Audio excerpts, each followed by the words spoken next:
مائدہ کو ماہر کی کمپنی میں ہی جاب ملی اور پھر جلدی ہی دونوں میں دوستی ہو گئی۔ مائدہ ایک نارمل خاندان سے تعلق رکھتی تھی، پھر ماہر کا رشتہ اس خاندان میں اس کے چچا زاد سے طے کر دیا گیا، لیکن ماہر اس وقت مائدہ کی محبت میں گرفتار ہو چکا تھا۔ اس نے منع کر دیا۔ نواز الدین خان نے اسے جائیداد سے آگ کرنے کا کہا، لیکن ماہر نہ مانا اور پھر ماہر ہمیشہ کے لیے مائدہ سے نکاح کر کے الگ ہو گیا۔ شہر بھی چھوڑنا پڑا کیونکہ مائدہ پر 1-2 بار قاتلانہ حملہ بھی ہو چکا تھا۔ مائدہ کے بابا بھی اس کی شادی کے کچھ عرصہ بعد انتقال کر چکے تھے۔ اب مائدہ کے لیے ماہر ہی سب کچھ تھا۔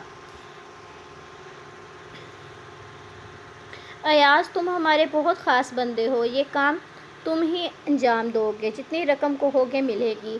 پر سرکار، میرا کام تو صرف ماہر صاحب کا پتہ معلوم کرنا ہے، یہ قتل میں نہیں کر سکتا۔ پاگل مت بنو ایاز، تمہارے علاوہ کسی پر بھروسہ نہیں کر سکتا، اور یہ مت بھولو کہ تم اور تمہارا ماں اور بہن میرے ٹکڑوں پہ پل رہے ہیں۔ اگر تم نے میرا کام نہیں کیا تو تمہاری ماں اور بہن کی زندگی جہنم بنا دوں گا۔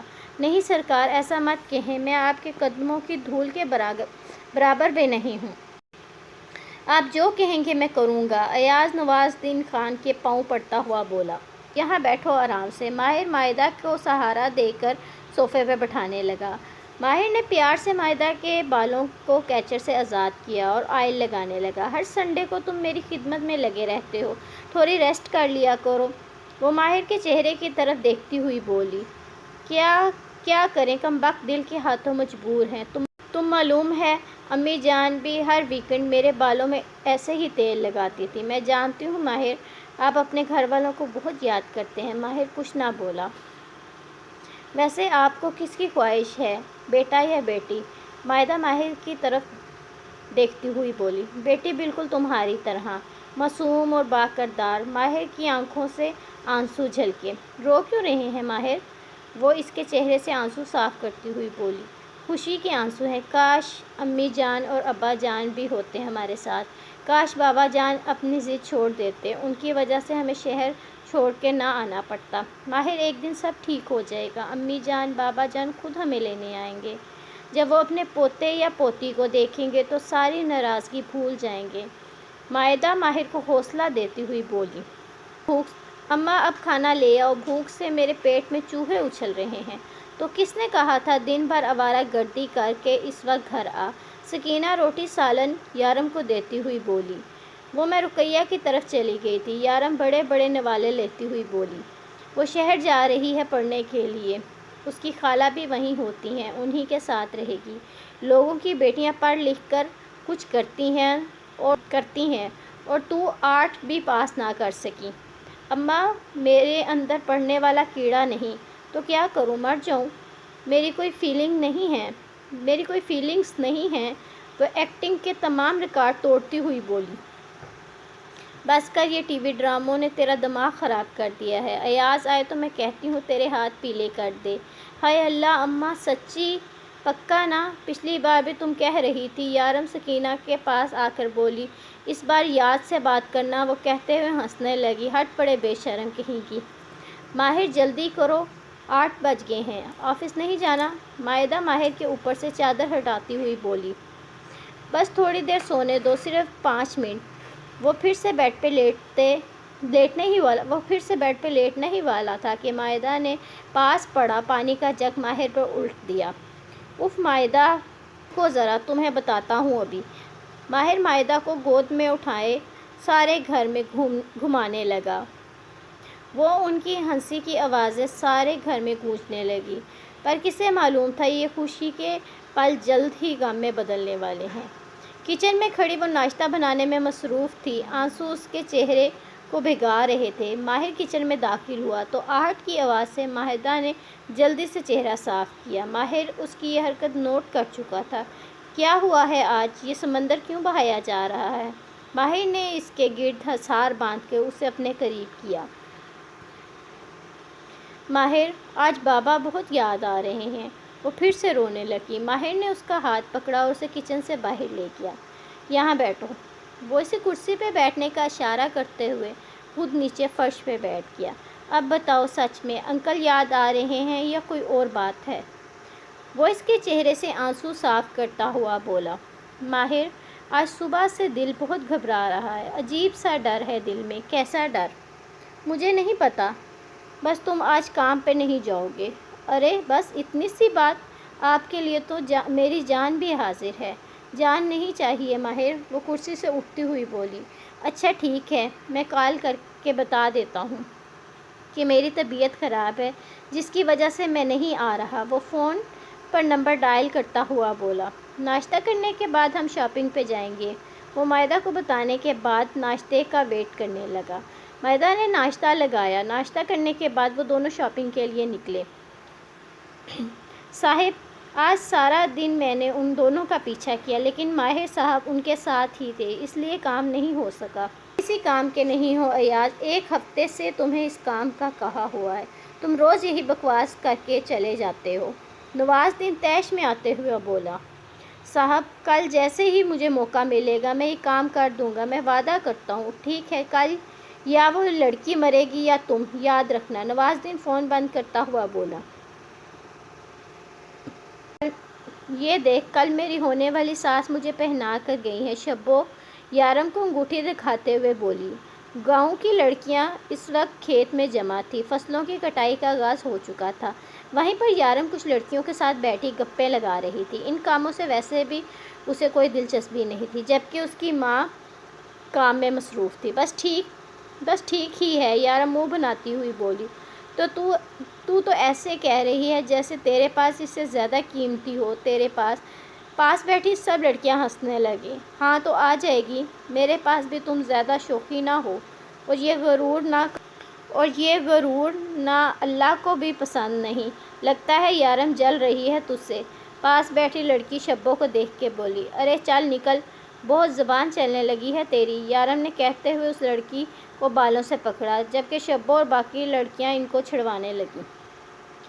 یارم نے اس کے بالوں کو چھوڑا اور پیر چٹک کر وہاں سے چل گئی۔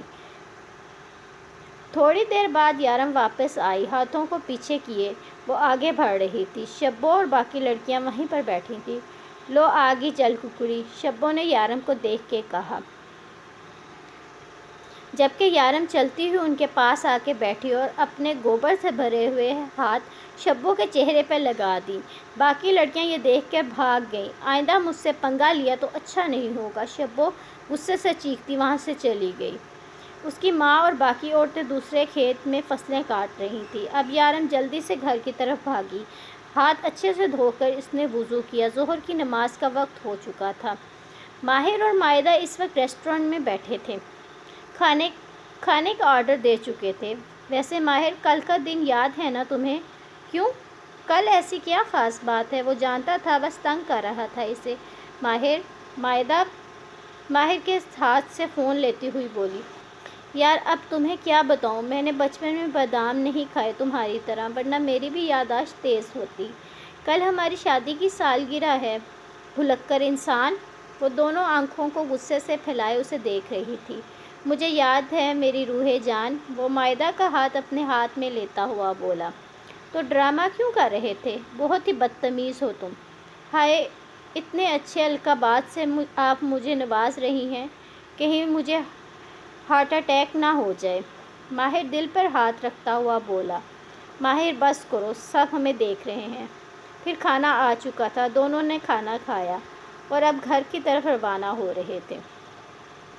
ایاز کا فون آیا تھا، کہہ رہا تھا کہ ہم کل حویلی آ جائیں۔ مگر کیوں اماں؟ بھائی ہمیں کیوں وہاں بلا رہا ہے؟ یارم لسی کا گلاس ایک ہی سانس میں پیتی ہوئی بولی۔ ایاز کہہ رہا تھا ان کے بڑے صاحب کا کہنا ہے کہ انہیں گھر میں ملازمہ کی ضرورت ہے، اس لیے ہم دونوں اپنا سارا سامان لے کر وہاں آ جائیں۔ تیرے ابا بھی بڑے صاحب کے خاص ملازم تھے، پھر ان کے مرنے کے بعد ایاز کو ان کی جگہ ملازمت پر رکھ لیا گیا۔ ان کے بڑے احسان ہیں ہم پر۔ اب اگر انہیں ہماری ضرورت ہے تو ہمیں یہ گھر چھوڑ کے وہاں جانا چاہیے، سکینہ نے یارم کو کہا۔ پر اماں میں پہلے بتا رہی ہوں میں کوئی کام نہیں کروں گی وہاں، تم سارے کام کرنا، میں صرف آرام کروں گی اس بڑی حویلی میں۔ زیادہ زبان نہ چلا، تیرے ابا کی حویلی نہیں ہے وہ۔ ماہر کے جانے کے بعد مائدہ ماہر کے لیے کیک بیک کر رہی تھی۔ وہ جلدی سے سارے کام ختم کرنا چاہتی تھی تاکہ خود اچھے سے تیار ہو جائے۔ ماہر نے بھی پرومس کیا تھا کہ وہ جلدی آنے کی کوشش کرے گا۔ کیک بیک کرنے کے بعد اس نے کیک فریج میں رکھا اور خود فریش ہونے چلی گئی۔ فریش ہو کے وہ شیشے کے سامنے کھڑے ہو کے خود کو سنوارنے لگی۔ بالوں کو ڈرائر کی مدد سے خشک کرتے ہوئے وہ اپنے آنے والی زندگی کے بارے میں سوچ رہی تھی۔ گہری آنکھوں میں کاجل، کانوں میں جھمکے، بلیک فراک پہنے وہ ماہر کی محبت میں چہک رہی تھی کہ اچانک ڈور بیل رنگ ہوئی۔ لگتا ہے ماہر آ گئے۔ وہ خود کو ایک بار شیشے میں دیکھتی ہوئی دروازے کی طرف بھاگی۔ دروازہ کھلتے ہی اس کے اوساں خطا ہو گئے۔ بغیر پوچھے ہی اس نے دروازہ کھول دیا، یہ سوچ کے کہ ماہر ہوگا، پر سامنے کھڑے مشکوک آدمی کو دیکھ کے اس نے دروازہ بند کرنا چاہا، لیکن ایاز نے ایک جھٹکے سے ہی مائدہ کو اندر کی طرف دھکیلا۔ باقی آدمی بھی اس کے ساتھ اندر آئے اور انہوں نے دروازہ بند کر دیا۔ کون ہو تم لوگ؟ مائدہ نے خود کو گرنے سے بچایا۔ تمہاری موت کا پیغام لائے ہیں۔ بہت شوق تھا تم کو سائے کی دولت پہ عیش کرنے کا، ایاز نے کہتے ہوئے پستول جیب سے نکالا اور مائدہ کے سینے پر 2 فائر کیے۔ فرش پہ گرتے ہوئے صرف مائدہ کا چہرہ اس کی آنکھوں کی زینت بنا ہوا تھا، آنکھوں سے بہتا ہوا کاجل، ٹوٹی ہوئی چوڑیاں، اور وہیں اس کے جسم سے روح نکل چکی تھی۔ آج زندگی کا وہ سفر تھا جو اس نے ماہر کے ساتھ شروع کیا تھا۔ اس کا اختتام ہو چکا تھا۔ ان لوگوں نے جاتے ہوئے گھر کی ساری چیزیں بکھیر دیں تاکہ سب کو لگے کہ یہاں ڈکیتی ہوئی ہے۔ ہلکی ہلکی بوندا باری بھی شروع ہو گئی تھی۔ ایاز دوسرے شہر کے لیے روانہ ہو گیا تھا اور اس نے نواز دین کو کال کر کے بتا دیا تھا کہ کام مکمل ہو چکا ہے۔ بارش زور و شور سے جاری تھی۔ وہ گاڑی کو سائڈ پہ پارک کرتا باہر نکلا، چہرے پہ مسکراہٹ لاتا وہ اب سیڑھیاں چڑھ رہا تھا۔ آج اس کی شادی کو 1 سال مکمل ہو گیا تھا۔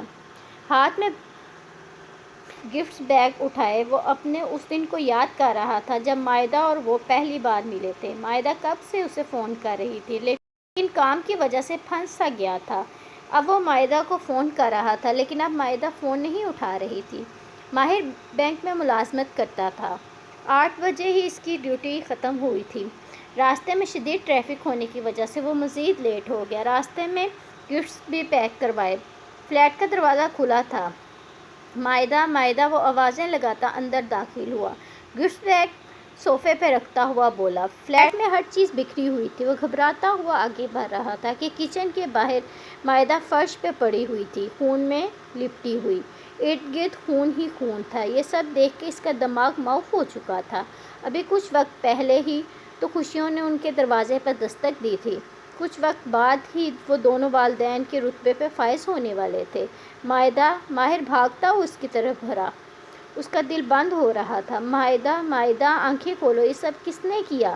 جواب دو، ماہر چیختا ہوا بولا۔ مائدہ کی آنکھیں کھلی ہوئی تھی، چہرہ آنسوؤں سے تر تھا، پر مائدہ کی روح جسم سے نکل چکی تھی، لیکن وہ اس بات پر یقین نہیں کرنا چاہتا تھا۔ وہ مائدہ کو گود میں اٹھاتا ہوا جلدی سے فلیٹ سے نکلا۔ کھڑکی کے باہر کھڑا وہ مائدہ کو دیکھ رہا تھا۔ اس کے پاس ہی ڈاکٹر کھڑا تھا جس نے نرس کی طرف دیکھ کے اشارہ کیا کہ یہ مر چکی ہے۔ تیز بارش سے وہ بھیگ چکا تھا۔ آئی ایم سوری مسٹر ماہر، آپ کی وائف یہاں آنے سے پہلے ہی دم توڑ چکی تھیں۔ 3 گولیاں ان کے جسم کو چیرتے ہوئے نکلی ہیں۔ نہیں ڈاکٹر، آپ ایسے کیسے اتنی آسانی سے یہ کہہ سکتے ہیں؟ مائدہ کو کچھ نہیں ہو سکتا، میرے بچے کو کچھ نہیں ہو سکتا، آپ جھوٹ بول رہے ہیں۔ روتے ہوئے چیختے ہوئے وہ فرش پر دیوار کے ساتھ لگ کر بیٹھ گیا۔ ایک لمحے نے اس کی زندگی کو بدل کے رکھ دیا۔ نہیں، تم نہیں مر سکتی، مجھے چھوڑ کر نہیں جا سکتی، میں تمہیں جانے نہیں دوں گا۔ ڈاکٹر اس کو حوصلہ دے کر جا چکا تھا۔ ہمت کر کے وہ اٹھا، قدم اٹھاتے وہ روم میں داخل ہوا جہاں مائدہ کے مردہ وجود نے اس کی زندگی کی ہر خوشی کو بھی مار دیا تھا۔ اس نے مائدہ کے چہرے کو اپنے قریب کیا۔ مائدہ، تم نہیں مر سکتی، ہمارا بچہ نہیں مر سکتا۔ ماہر کی آنکھوں سے نکلتے آنسو ماہدہ کے چہرے پر پڑے۔ کاش یہ آنسو اس کے جسم سے پرواز کی گئی روح کو واپس لا سکتے۔